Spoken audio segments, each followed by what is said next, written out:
The bowstring twangs taut, then snaps.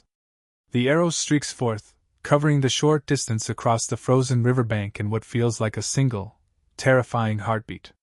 It doesn't find its mark in a wolf, nor does it strike a deer.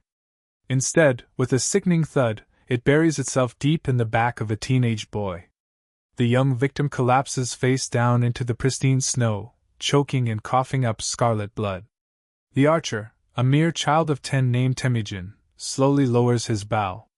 In this frigid, desolate landscape, he has just committed fratricide, murdering his own half-brother, Bektor, all for the meager prize of a single stolen fish. This brutal act, this cold-blooded execution, is no mere footnote in history. It is, in fact, the raw and shocking opening scene of the true story of Genghis Khan. Forget, for a moment, the grand marble statues and the sweeping empire maps. This, stark and unforgiving, is the grim reality. The man who would one day conquer vast swathes of the known world began his extraordinary journey by slaying his own flesh and blood, a desperate act to secure enough protein to simply survive the coming night. Before we delve deeper into these often forgotten tales of unimaginable survival and profound suffering, if you find yourself drawn to uncovering the hidden, unvarnished truths of history, please consider hitting that like button and subscribing for more compelling content like this. And do me a favor, let me know in the comments below where you're listening from. I truly find it remarkable that we can explore these ancient, pivotal stories together, from disparate corners of the globe, connected across time and space by our shared human curiosity about the past. To truly grasp how a 10-year-old boy could be forged into a killer, we must rewind the clock only slightly, back to a seemingly innocuous cup of poisoned milk. Temujin's father, Yasugei, the esteemed Khan of the Borjigin clan, committed a single, fatal error. He unwisely accepted hospitality from his traditional enemies, the Tatars. They recognized the renowned leader, but rather than engaging in open combat, they simply, insidiously, spiked his drink. Yasugei rode homeward, already dying, his vital organs systematically failing with every desperate gallop. He finally collapsed at the entrance to his yurt, leaving his 2 wives and 7 young children utterly vulnerable and unprotected. The tribe's reaction was both swift and chillingly pragmatic. Without their strong leader, the widows and orphans were instantly deemed nothing more than burdensome dead weight. The rival Tikiad clans swiftly seized control. They issued a stark order for the entire camp to move. Without hesitation, they struck the family's tents, rounded up their meager herds, and left Temujin's family abandoned, utterly exposed on the vast, unforgiving steppe. When a loyal elder named Chiraka bravely attempted to block their path and protest this injustice, a Tikiad warrior brutally thrust a spear straight through his back.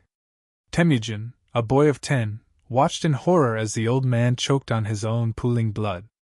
The lesson burned itself into his young mind instantly. Compassion was a fatal weakness. Power, and power alone, was the only true law. From that moment on, survival became a relentless, daily war. The family was stripped of everything. No sheep to provide sustenance, no horses for mobility, no warriors for protection. Temujin's mother, Holun, did not succumb to mourning. Instead, she labored relentlessly. She ingeniously fashioned hooks from sewing needles to catch the elusive fish. She dug for wild onions and garlic roots with desperate fervor until her fingers were raw and bleeding. The children, driven by gnawing hunger, hunted meager rats and marmots. They even gnawed on the discarded bones abandoned by wolves. They were not merely living, they were defiantly refusing to die. In this relentless pressure cooker of existence, the established hierarchy mattered profoundly. Bektor, the eldest half-brother, began to exert his dominance, cruelly bullying the others. He saw himself as the undisputed new head of the family, and as such, he took the best scraps of food, enforcing his authority physically. One afternoon, he brazenly snatched a lark that Temujin had skillfully shot. The very next day, he stole a fish that Temujin and his younger brother, Khasar, had spent grueling hours catching. This was more than just theft, it was the theft of life support itself. Temujin, however, didn't argue. He silently signaled Khasar. The 2 boys separated, moving with predatory intent. They stalked Bektor like a pair of experienced wolves, cleverly using the unforgiving terrain to conceal their approach. They found him sitting alone on a small hill, his gaze fixed on the family's pitiful 9 horses. Khazar approached from the front, a silent hunter. Temujin climbed stealthily from behind. Bektar saw them. He didn't even attempt to draw a weapon, he instantly understood he was trapped. He sat still and uttered a single plea. "Do not kill Belg," referring to his full brother. Temujin, showing no hesitation, released his arrow. Khazar, from the front, fired his own. They left the body where it fell, a grim testament to their desperate act, and walked back to the yurt. When they entered, Holon looked at their grim faces and knew immediately. She screamed, her voice a torrent of curses, calling them destroyers, comparing them to wild dogs attacking their own kind. But she did not cast them out. She couldn't. Temujin had made his brutal point. He had eliminated the rival. He was now, by sheer force, the leader. News of the family's improbable survival and the shocking fratricide soon reached the leaders of the powerful Taikiad clan. They realized their grave mistake. They had left a wolf pup to perish, and instead, he was growing sharp, deadly fangs. They returned with vengeful intent. The thunder of countless hooves signaled the coming raid. Temujin, still a boy, fled deep into the dense forest, surviving for 9 harrowing days without food. But the gnawing pangs of hunger eventually forced him out. The Taikiad warriors were waiting. They captured him, but they didn't kill him outright. They wanted to break him first, to extinguish his spirit. They locked him in a kangi, a heavy wooden board clamped cruelly around his neck. It prevented him from feeding himself, from drinking, or even from swatting away the incessant flies. He became a prisoner, dragged along with the moving camp, treated worse than their dogs. He watched his captors celebrate, patiently waiting for a lapse in security. It happened during a boisterous feast. The guards, sated and drunk, grew careless. As the moon rose, Temujin saw his watcher nodding off.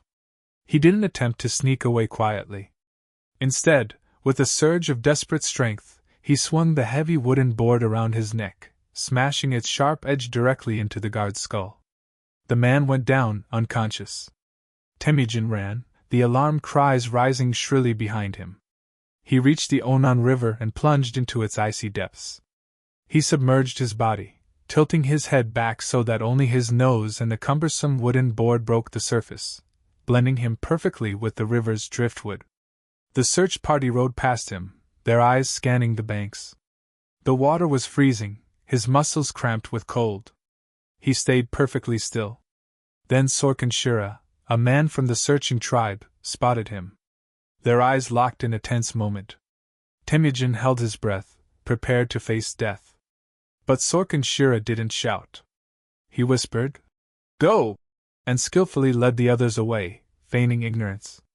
Temujin dragged himself from the river, the water freezing instantly on his skin. He found a sturdy rock and, with furious determination, smashed the kangi apart. He was free. He returned to his family, but the boy who had been captured was irrevocably gone. He had killed his brother. He had been enslaved. He had escaped. He realized that simply running was not a viable strategy. Hiding was not a future. He needed to stop being the prey. He needed to become the predator. And to achieve that, he needed allies. He remembered a girl named Borte, waiting for him in a distant tribe. He would go to her, not for romance, but to build an army. Temujin, now 16 years old, a hardened survivor of a childhood defined by starvation and fratricide, rode south. He possessed one thing of immense value, a memory. Years ago, before the poison had claimed his father, Yasugi had betrothed him to a girl named Borte from the Amjurat tribe. In the cold, practical logic of the steppe, this was a sacred contract. He went to claim it. He arrived not as a conqueror, but as a humble beggar with a valuable pedigree. Surprisingly, Borte's father honored the old agreement. He must have seen something formidable in the young man's determined eyes, or perhaps he simply respected the powerful ghost of Yasugi. He gave Temujin his daughter, but more importantly, he gave him a dowry, a magnificent black sable coat. This was no mere clothing. In an economy without currency, this coat was an absolute fortune. It was a king's ransom in fur, worth more than an entire herd of horses. Temujin took the precious coat and his new wife back to his camp, but he didn't wear the treasure. He knew its true value lay in strategic investment, not in personal vanity. Yet happiness on the brutal steppe is always fragile. The past, it seems, has a way of relentlessly hunting you down. The Merkit tribe had never forgotten an insult from 18 years prior. Temujin's father had brazenly stolen his mother, Holun, from a Merkit warrior. Now they came to balance the ledger, to exact their vengeance. They struck at dawn. The very ground shook before the warning cries shattered the morning stillness. Merkits! The Merkits are here! Chaos erupted instantly. Temujin scrambled out of his yurt, sprinted to the horses, and mounted swiftly. And then he did something that modern romanticists often struggle to explain. He rode away. He galloped into the relative safety of the Burkhan Khaldan Mountains, leaving his new wife, Borte, behind to face their wrath. Critics call this act cowardice. Strategists, however, call it cold calculation. If Temujin had stayed, he would have surely died, and Borte would have remained a captive forever. If he ran, he lived to fight another day, to reclaim what was lost. But the optics were undeniably damning. He hid in the mountains, praying to the mountain spirits, while the Merkits dragged Borte away. They gave her to a warrior as a spoil of war, forcing her to serve him as a wife. The debt of his father was brutally paid with the body of his wife. Temujin emerged from the mountains, humiliated but alive. He had a singular, burning focus: get her back. But a man with no army cannot possibly fight an entire tribe. He needed a powerful patron. He took the black sable coat, his entire net worth, and rode to the camp of Togrul, the esteemed Khan of the Karait tribe.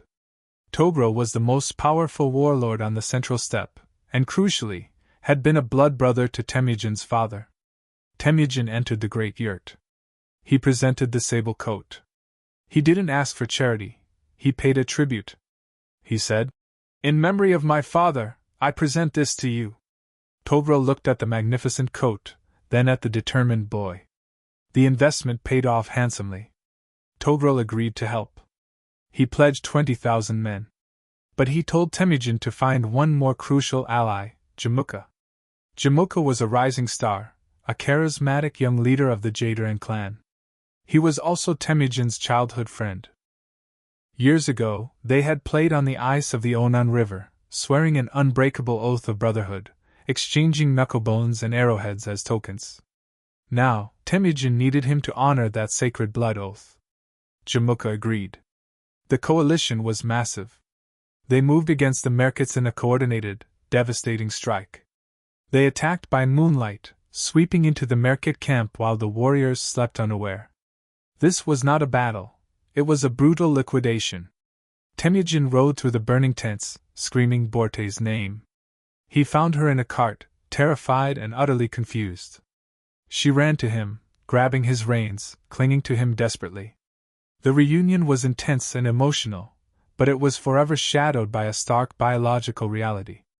Borte had been a captive for 9 long months. Shortly after her rescue, she gave birth to a son.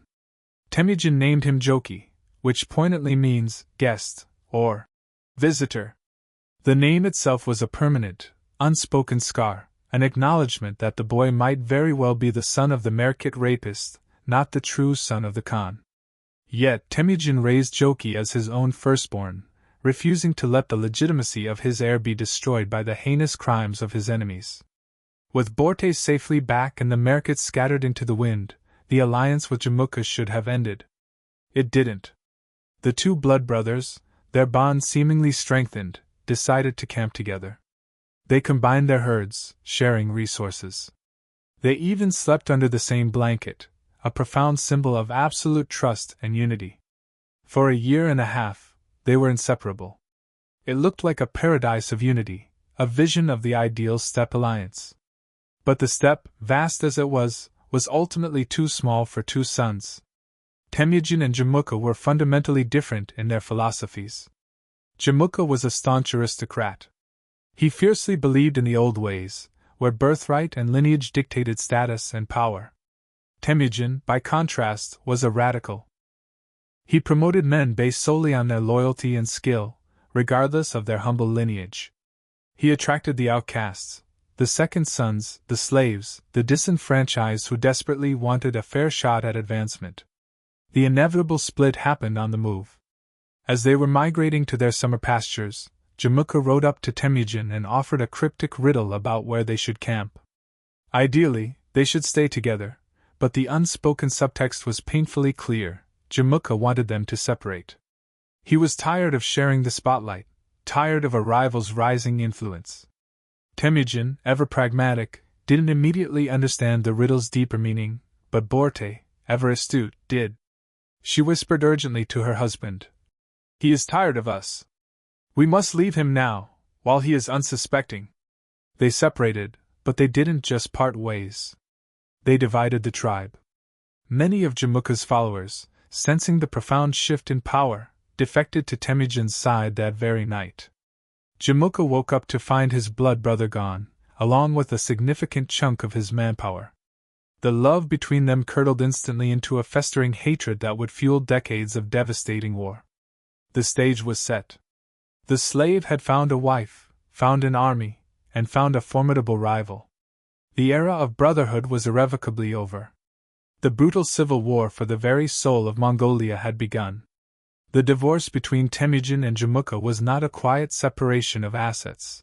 It was a violent tear in the very fabric of the steppe. Jamukha viewed Temujin's departure not just as a betrayal, but as a brazen theft.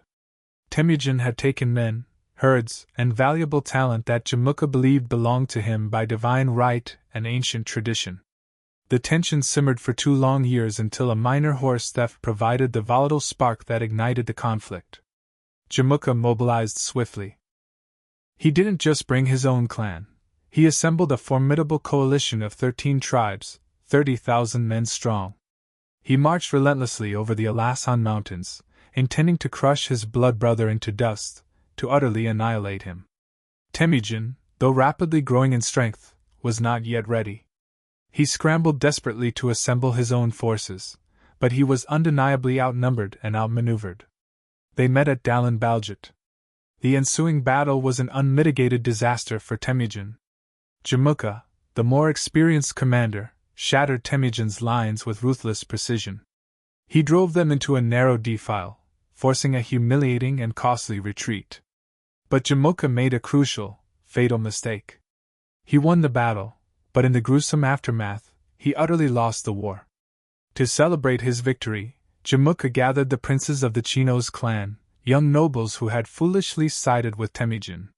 He ordered 70 large cauldrons to be set up over roaring fires. As the water, or perhaps oil, reached a rolling boil, he threw the prisoners in alive. This was theatrical cruelty, a gruesome spectacle. Jamukha intended to send a chilling message. This is the price of disloyalty. But the message backfired catastrophically. The Mongols were accustomed to death and battle, but cooking men like mutton violated a deep spiritual taboo. It disgusted even his own allies, who recoiled in horror. They saw a tyrant who reveled in pain too much. Temujin, defeated and in hiding, suddenly looked like the sane, more humane alternative. Temujin, ever the strategist, meticulously analyzed his defeat. He realized that the traditional Mongol army structure was fundamentally broken. It was based solely on clan lineage. You followed your uncle, even if your uncle was an incompetent drunk. Temujin took a sledgehammer to this archaic system. He abolished the clan units entirely. He created the Arban, the Zun, the Mingan, and the Tumun, new organizational units that transcended tribal loyalties. He deliberately mixed the tribes, forcing men from rival clans to fight shoulder to shoulder, forging new bonds. Their loyalty was no longer to their bloodline, but to their unit, and crucially to him. He instituted a radical meritocracy, a revolutionary concept. If you were a humble shepherd, but you could shoot the wings off a fly with your bow, you became a commander. If you were a prince, but you were a coward on the battlefield, you shoveled manure. He even created the Keshig, an elite imperial guard, cleverly recruiting the sons of his commanders to serve as personal attendants, effectively holding them as hostages, thus ensuring their fathers' unwavering loyalty. This was Mongol psychological warfare turned inward, a brilliant system designed to eliminate betrayal before it could even begin. The tide of war slowly turned. For nearly 2 decades, the Blood Brothers fought a relentless, devastating war. The steppe became a vast graveyard. Finally, in 1204, the decisive moment arrived. Temujin crushed the Naimans, Jamukha's last major allies, in a stunning victory. Jamukha fled into the wilderness, reduced to a desperate bandit king with a mere handful of followers. But the new world Temujin had so painstakingly built, a world of unwavering loyalty, caught up with him. Jamukha's own men, hungry, tired of running, and desperate for an end, grabbed their leader. They bound him and brought him to Temujin, fully expecting a handsome reward. Temujin looked at the traitors with contempt. He did not pay them. He ordered their swift execution. "A man who betrays his own lawful Khan," he declared, "is of no use to me." Then the 2 blood brothers stood alone, facing each other for the last time. The secret history of the Mongols gives us a dialogue that feels more like a profound Greek tragedy than a mere historical record. Temujin, surprisingly, offered mercy. He yearned to restart their childhood friendship. He said, "Let us be companions.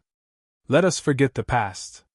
Jamukha refused, his wisdom born of harsh experience. He understood the political reality better than Temujin did. He said, "There is only room for one sun in the sky.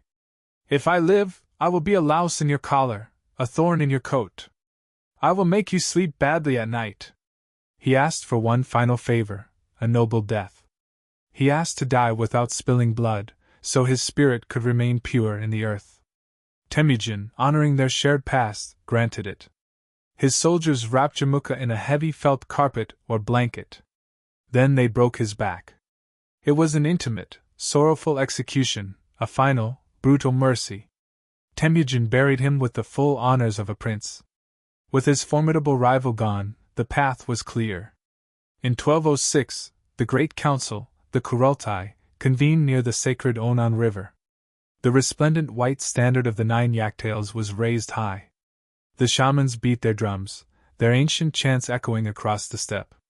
The assembled tribes, once bitter enemies, now united under a single, powerful banner, proclaimed Temujin the Genghis Khan, the universal ruler, the oceanic ruler. He was 44 years old. He had successfully united the felt-walled tents of the Mongols, but the steppe was a poor land, rich in warriors but lacking in resources. The Mongols had achieved unity, but they had no silk, no iron, no grain. To the south, beyond the formidable Great Wall, lay the Jin dynasty, the magnificent Golden Empire. They were rich, prosperous, and fatally divided. Genghis Khan looked south.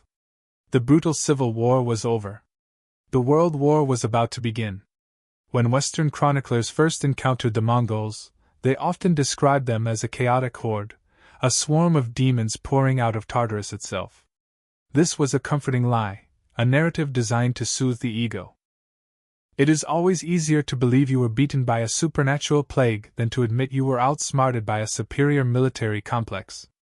The truth is, Genghis Khan did not command a chaotic horde. He commanded the most disciplined, technologically advanced, and tactically brilliant fighting force on the planet.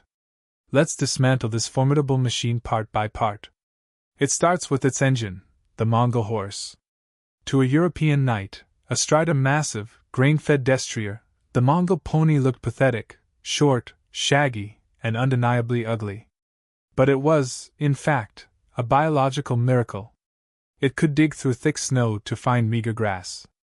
It didn't need cumbersome grain supply trains. It could gallop for miles without tiring, sustaining incredible speeds. And crucially, every Mongol warrior brought not 1, but 3 to 5 horses on campaign.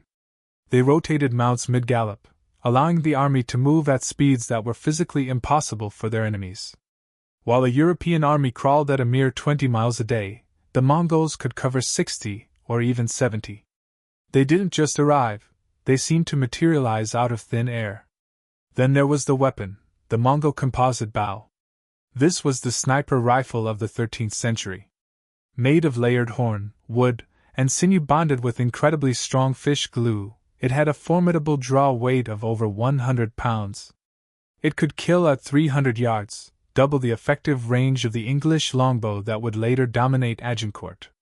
But the real genius lay in its rate of fire.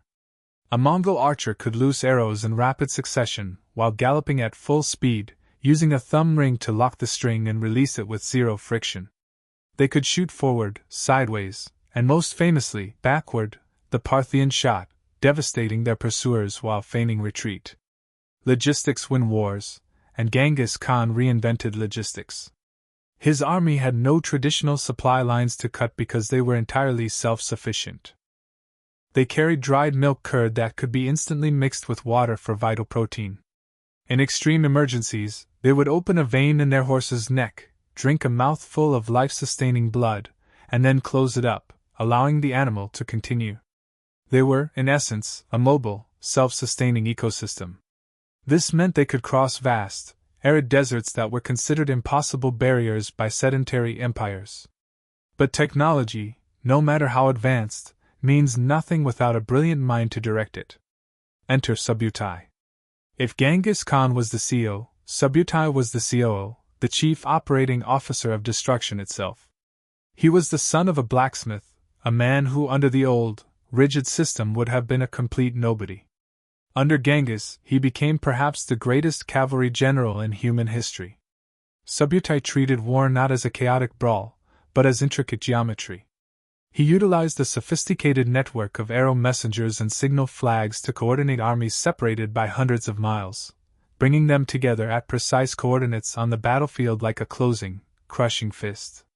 Their signature move was the feigned retreat. It masterfully played on the arrogance and overconfidence of their enemies. The Mongols would charge, release a devastating volley of arrows, and then seemingly panic. They would break formation, drop their weapons, and flee in staged terror. The enemy commanders, seeing an easy route to victory, would scream, "Charge!" and foolishly break their own defensive lines to chase them. They would stretch their formation out, their heavy cavalry outpacing their slower infantry, chasing the Mongols into a predetermined valley or trap. Then, a signal flag would snap in the wind. The fleeing Mongols would instantly wheel their horses around on a dime. Fresh reserves would thunder down from the hills, hitting the exposed flanks. The hunters instantly became the prey. This wasn't cowardice, it was a deadly, precise choreography of death. It worked on the Chinese. It worked on the Persians. It worked on the Russians. It worked on the heavily armored knights of Europe. It was the deadliest trick in military history, and the world kept falling for it, over and over again. With this formidable machine honed to perfection, Genghis Khan turned his eyes toward the first true test of its power, the Jin dynasty of northern China, a massive civilization of 50 million people, fortified walled cities, and the terrifying new technology of gunpowder. The nomads were coming for the engineers. In 1211, Genghis Khan climbed the sacred mountain of Burkhan Khaldan. He removed his hat, hung his belt around his neck in a traditional gesture of submission to the eternal blue sky, and prayed for 3 days, seeking divine favor. He told his people, "The Golden Khan is weak. Heaven has promised us victory." Then he ordered the invasion of the mighty Jin dynasty. This was perceived as madness. The Jin Empire was a superpower, boasting a standing army of nearly 1 million men. They possessed impregnable walled cities, devastating gunpowder bombs, and the colossal Great Wall itself. The Mongols, by contrast, had horses and leather armor. It was like a biker gang audacious enough to attack the Roman Empire. The Jin Emperor, hearing of the audacious invasion, reportedly laughed. "The empire is as vast as the sea," he scoffed. "What does a handful of sand matter?" He stopped laughing abruptly at the Battle of Badger's Mouth. The Jin commander made a classic, disastrous blunder. He packed his massive army, nearly 500,000 strong, into a narrow mountain pass, foolishly thinking the treacherous terrain would protect his flanks. He created a monumental traffic jam of humanity. Genghis Khan saw the mistake instantly. He sent his heavy cavalry to charge the front, while Subutai, with brilliant stealth, maneuvered through treacherous mountain paths to hit the critical supply lines in the rear. The result was not a battle, it was a horrifying meat grinder. The Jin army, compressed and gripped by panic, began to trample itself into oblivion. The Mongols slaughtered them until their arms were physically tired. The bodies piled up for 30 meters, creating gruesome mountains of flesh. It was the single largest defeat of a standing army in history up to that point. The handful of sand had just buried the sea. But then the Mongols hit a wall, quite literally. They reached the heavily fortified cities of northern China and stopped, their advance abruptly halted. A horse, no matter how magnificent, cannot jump over a 30-foot stone wall. A bow, no matter how powerful, cannot shoot through a gate reinforced with iron.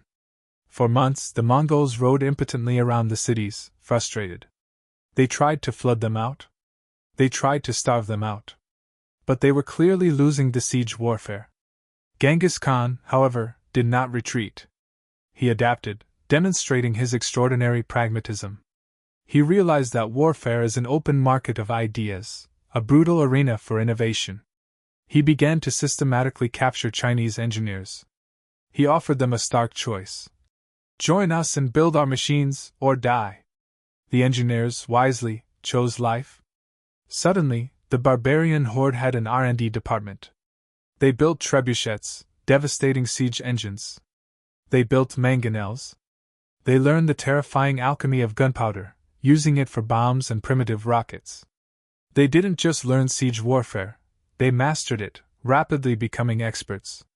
They would even drive captured civilians in front of them as human shields, forcing the defenders to shoot their own people or let the Mongols approach the walls unmolested. It was a brutal calculus, use the enemy's population against them. By 1215, they stood before Zhongdu, modern-day Beijing. The city was a fortress of nightmares for any attacker, with walls 40 feet high and thousands of defensive towers. But the Mongols didn't need to climb the walls immediately. They simply strangled the city, cutting off every road, every supply route. Inside, the food supply rapidly ran out. Then the horses were eaten. Then the rats. Finally, horrifying reports reached Genghis that the people were resorting to cannibalism, eating each other to survive. The Jin emperor, in a cowardly act, fled south, abandoning his capital.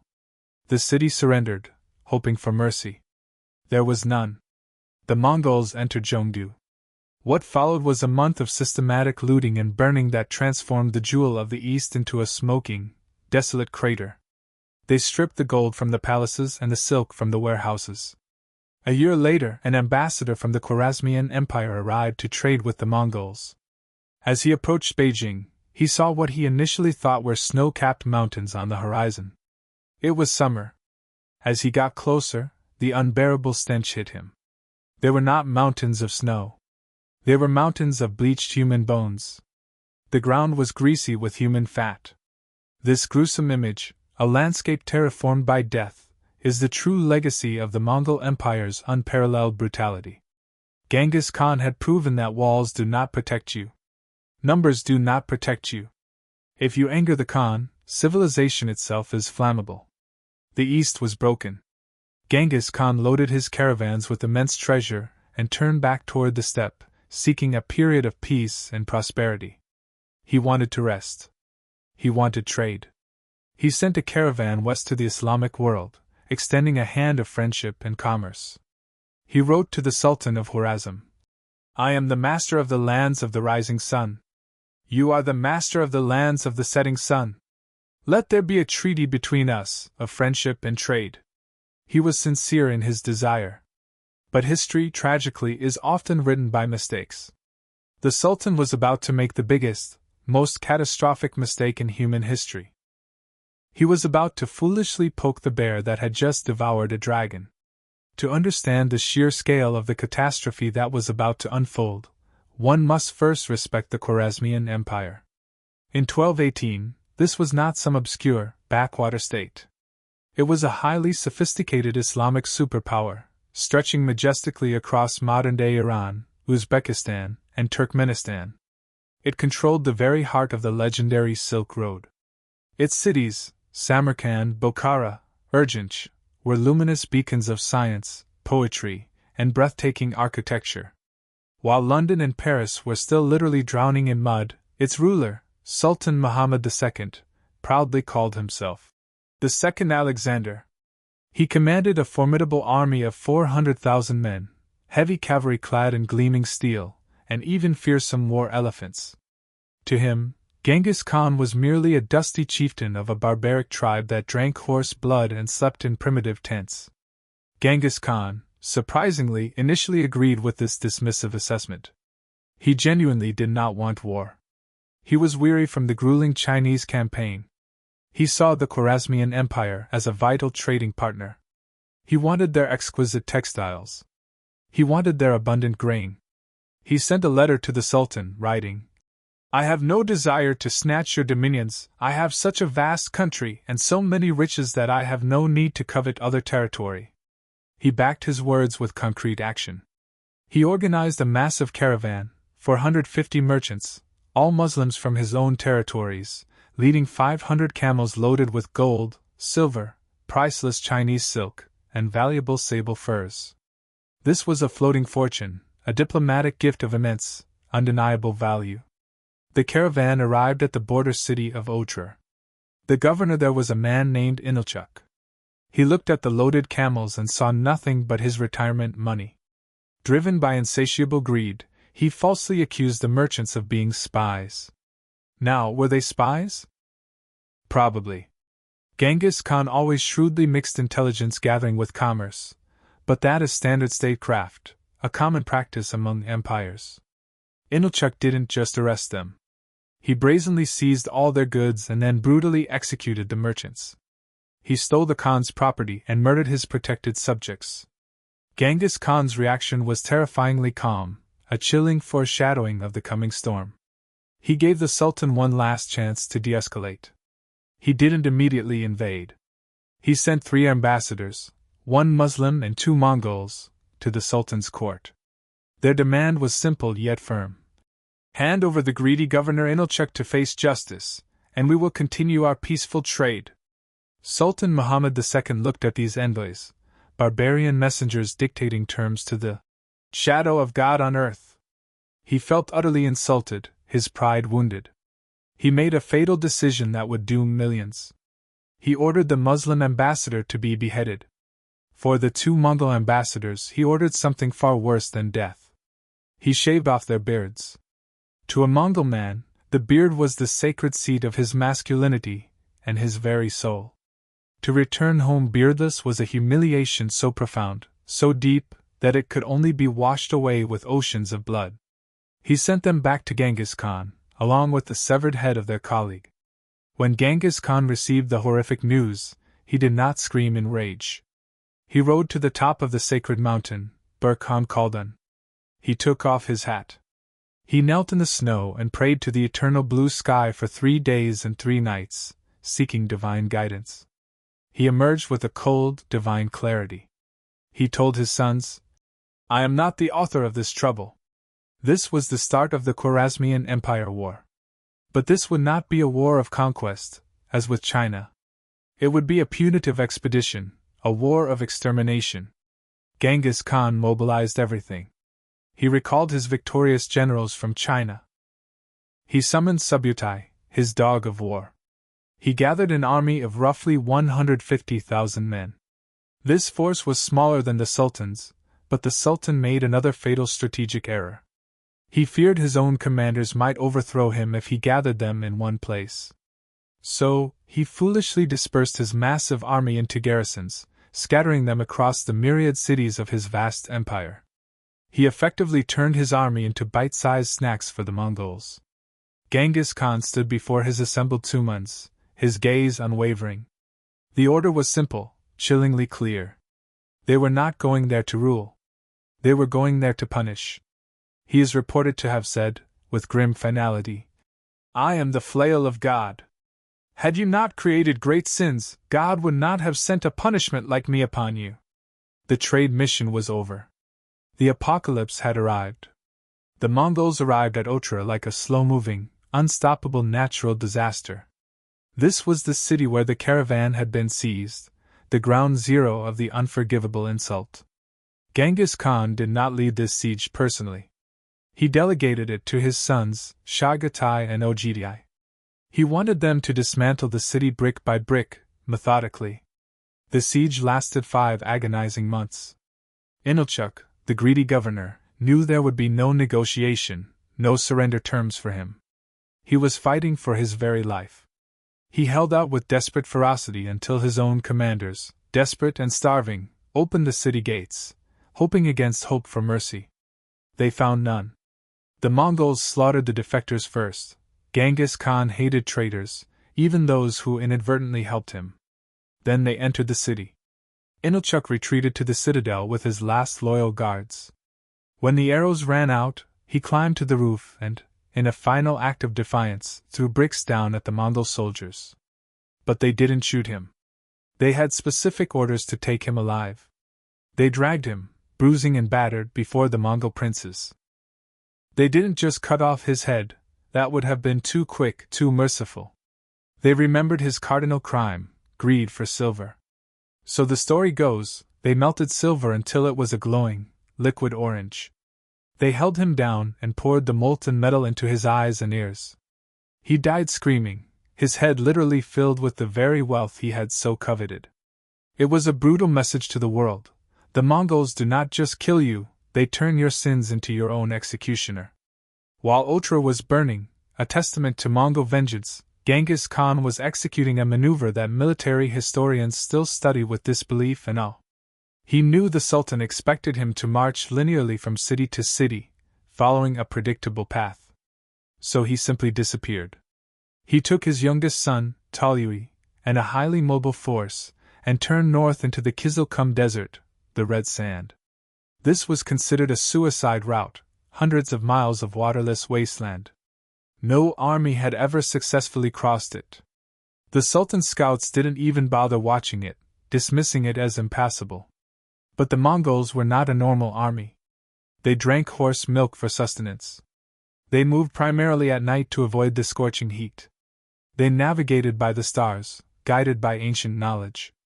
For weeks, they were nothing more than ghosts in the sand. Then, one morning in February 1220, the unsuspecting citizens of Bokhara, deep in the rear of the Khwarezmian Empire, woke up and looked outside their walls. They didn't see a trade caravan.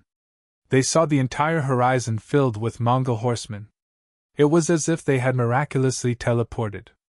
Genghis Khan had bypassed the entire frontline defenses and appeared directly in the Sultan's backyard. The psychological shock was absolute and paralyzing.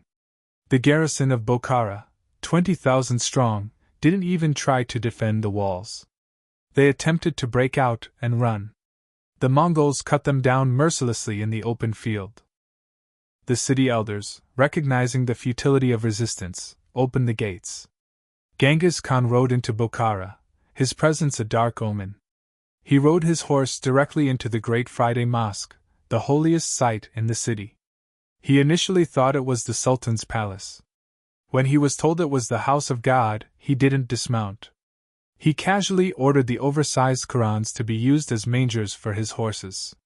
He climbed the pulpit and looked down at the terrified elite of the city, the scholars, the wealthy merchants, the revered imams.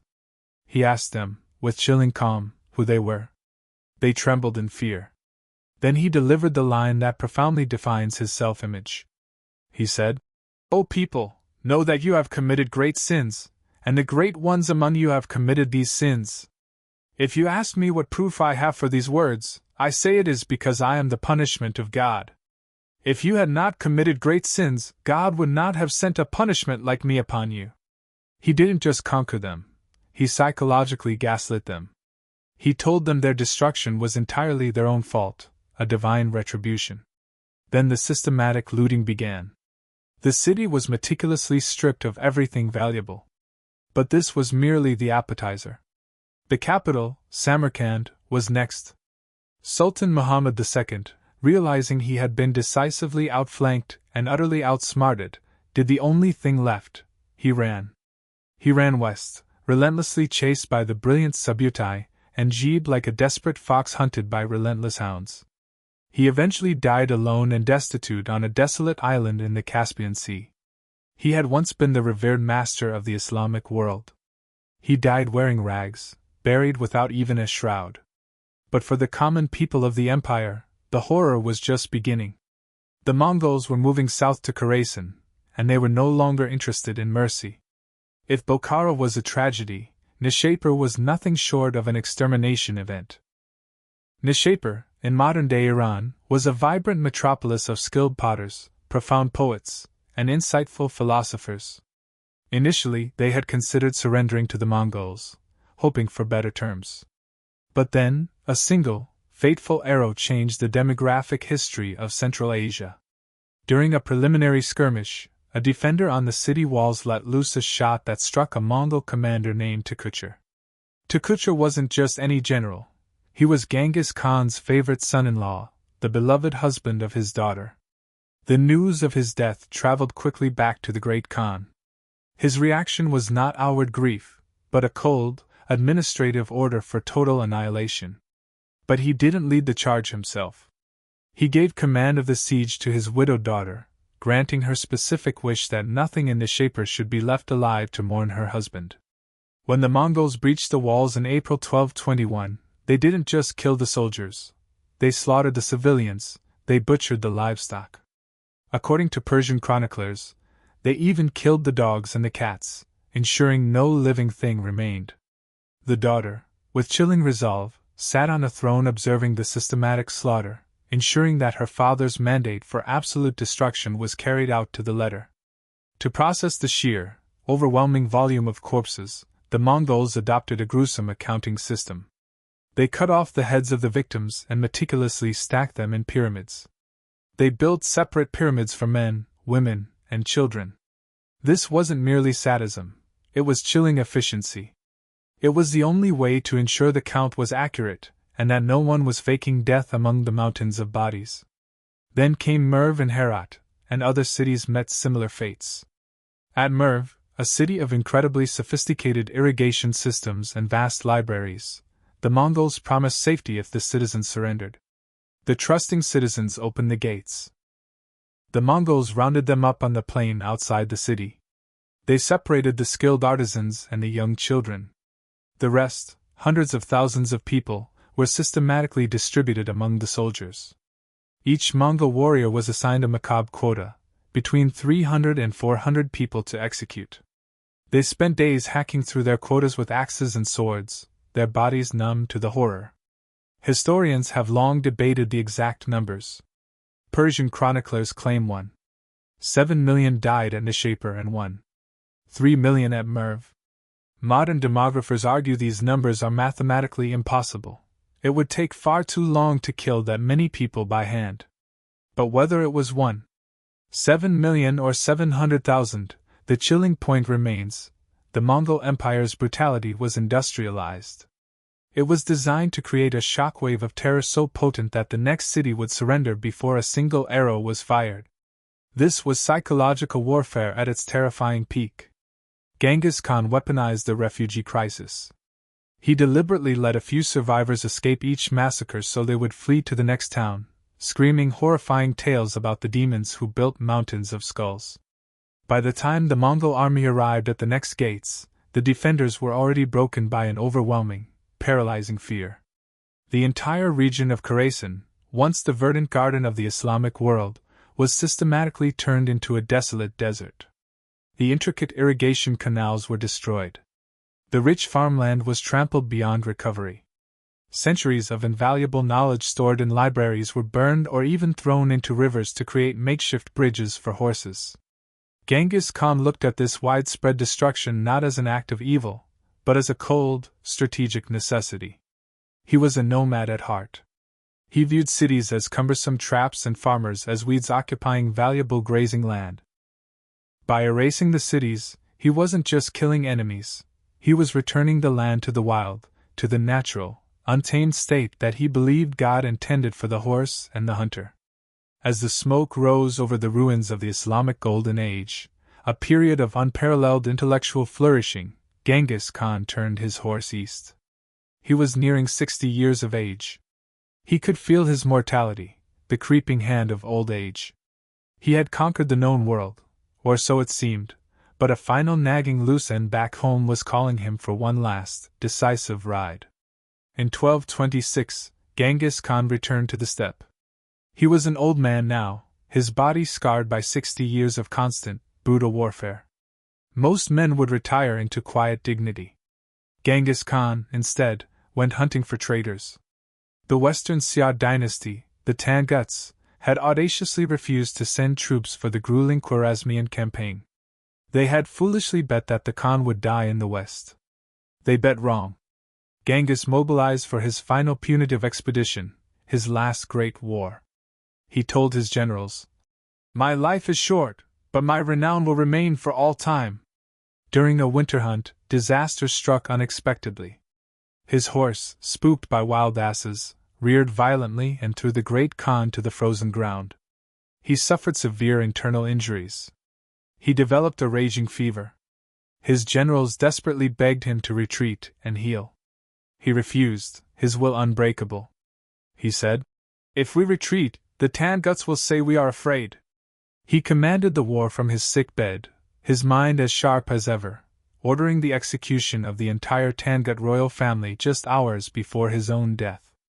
On August 18, 1227, the man who had united the fragmented tribes, breached the formidable Great Wall, and humbled the powerful Islamic world, took his final breath. He died not in a lavish palace, but in a simple camp close to the earth and the sky he worshipped.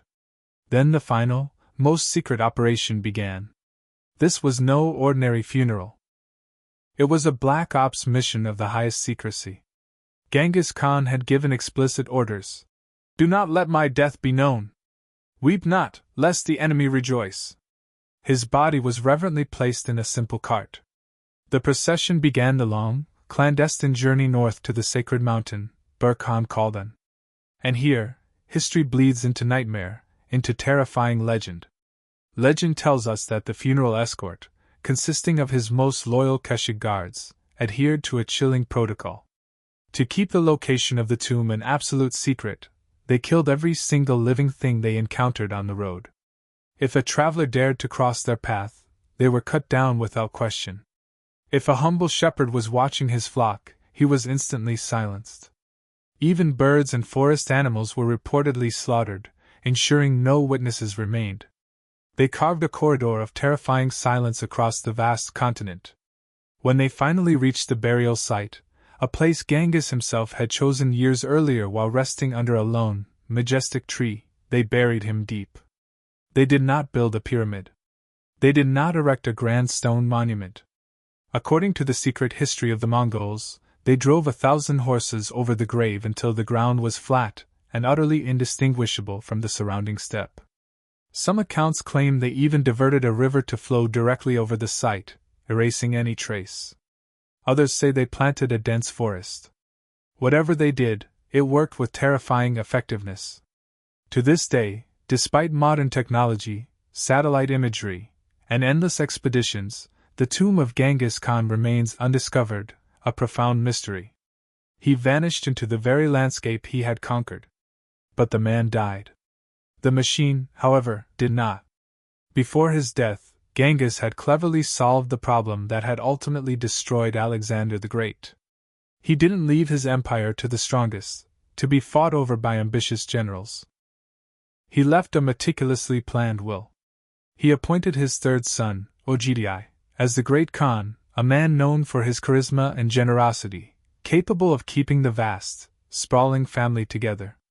He assigned the crucial military command to Subutai, the indefatigable dog of war who was still hungry for conquest. As the earth settled over the Khan's secret grave, the world collectively exhaled, thinking the storm had passed. They were profoundly wrong. The Mongols were just getting started. Under Ogdi and Subutai, they would push further than Genghis ever dreamed possible. They would burn Kiev to the ground. They would crush the heavily armored knights of Europe in Poland and Hungary. They would gaze upon the shimmering Adriatic Sea, standing at the edge of the known Western world. The brilliant architect was gone, but the intricate blueprint for the apocalypse was still being rolled out with terrifying precision. Yet, as the dust settles and the screams of the 13th century fade into the echoes of history, we are left with a difficult, uncomfortable question. How do we truly judge this man, Genghis Khan? Was he an unparalleled monster, a military genius, or a historical necessity? Let's step away from the rivers of blood and look at the broader, global atmosphere. In 2011, the Carnegie Institution for Science published a study that stunned historians worldwide. They calculated that Genghis Khan's wars killed so many people, roughly 40 million, or an astounding 10% of the world's population at the time, that vast cultivated farmland across immense swathes of Asia and Europe returned to forest. These new, reforested areas scrubbed an incredible 700 million tons of carbon from the atmosphere. Genghis Khan is, remarkably, the only human in history to have successfully cooled the planet through man-made climate change.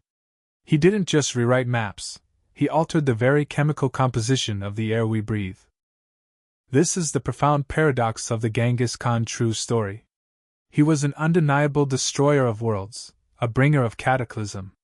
Yet he was also the unwitting architect of the modern era. Out of the chaos and devastation he unleashed, he forged the Pax Mongolica, the Mongol peace. Once the dust settled, the legendary Silk Road was no longer a series of dangerous, fragmented paths plagued by ruthless bandits. It became a superhighway of commerce and ideas. A unified administration meant that a merchant could travel safely from Korea to Poland with a single passport, the pesa, without paying a single tax. It was famously said that a maiden carrying a nugget of gold on her head could walk from the Yellow Sea to the Black Sea unharmed, a testament to unprecedented security. Ideas flowed as fast as goods. Gunpowder, paper money, the compass, and printing technology moved west, directly sparking the Renaissance in Europe. The Mongols created the first truly international postal system, the AM, with relay stations every 20 miles, allowing information to travel faster than ever before in human history. He was also a passionate champion of religious freedom, centuries before figures like Thomas Jefferson.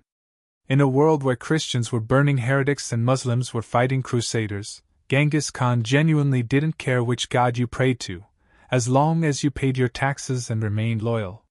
His court was a fascinating mix of Buddhists, Christians, Muslims, and Taoists, all coexisting. He judged men by their utility and skill, not by their theology. But his most enduring legacy isn't merely found in dusty history books. It is, incredibly, in us. In 2003, a genetic study revealed a shocking anomaly in the human Y chromosome. There is a specific genetic lineage present in about 8% of men across a large region of Asia, roughly 0.5% of the world's total male population. That translates to approximately 16 million men alive today carrying this specific genetic marker. Geneticists trace this distinct lineage back to a single ancestor living in Mongolia roughly 1,000 years ago. The math, the timeline, and the geography all point to one man. Genghis Khan's genetics are likely woven into the very DNA of humanity itself. Because he and his sons took so many wives and concubines from conquered territories, they spread their genetic code on an industrial scale, a biological conquest. Look around you. If you're in a room with 200 men, statistically, one of them very likely carries the blood of the great Khan. He conquered the world. And when the empire eventually fell, he, in a sense, conquered the human gene pool. So how do we truly remember him? The Soviet Union famously tried to erase him from history, banning his name and destroying his ancient shrines. They failed completely. Today in Mongolia, he is revered as a godlike figure, the undisputed father of the nation, his majestic face adorning the currency and the vodka bottles. To the west, he often remains the archetype of the brutal, unthinking barbarian. Both views are incomplete, oversimplified. Genghis Khan was the ultimate product of a brutal, unforgiving world. He was a man who started with nothing but a bow and a meager rat on a frozen riverbank and ended up holding the destiny of the entire human race in his calloused hands. He showed us the terrifying, limitless potential of human will. He proved that a single individual, driven by relentless survival and unyielding rage, can smash the existing order, utterly destroy it, and build a new, formidable world on top of the smoking ruins. He is the apocalyptic architect. He is the flail of God. And quite possibly, he is your distant grandfather.